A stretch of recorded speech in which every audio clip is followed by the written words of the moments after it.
He was married, he had children, he lived locally. He had obviously served in the military for a number of years. Sergeant First Class Ronald Haislip was serving his country, living in Edgewood and assigned to the Aberdeen Proving Ground. He worked there in what was referred to at the time as the school brigade. He was an instructor in mechanics. But one weekend in October 1983, something was wrong. He didn't appear for work on a Friday and then again on a Monday. And that obviously alerted the military that there was a problem. It was in this area, in Whiteford, not far from the Pennsylvania border, that the 37-year-old service member's body was found. Haislip was shot and killed. Police believe he was killed elsewhere and his body taken around here. Captain Andrew Lane with the Harford County Sheriff's Criminal Investigations Division told me the crime was especially violent.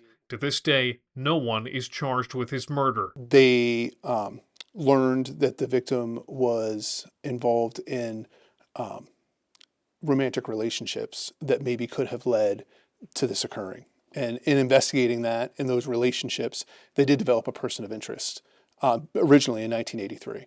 And that person of interest from 1983 and others that we believe are witnesses, that still stands to this day. Police technology was limited 40 years ago, but recent advances leave Lane encouraged. As time goes by, relationships change, and sometimes we'll learn things that people didn't want to discuss back then, but are willing to discuss today. But ultimately, I think forensics and the improvements in forensics are going to be what brings the case to a resolution. If a similar murder happened today, Lane believes it would be solvable.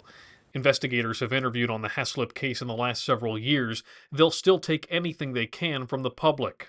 Even all these years later, I would ask people if they saw this and they remembered his name and they remembered him in the area, that if they have any information, even if they don't think that it's critical or important, it may be the piece that we need. That includes details about who he was socializing with.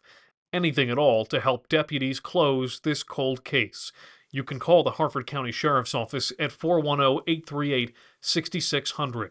For Maryland Cold Cases, I'm Jack Watson. Thank you for watching this edition of Maryland Cold Cases. You can check out more cold cases by clicking on this box over here, and be sure to subscribe to our channel so you don't miss any new videos when we upload them to YouTube.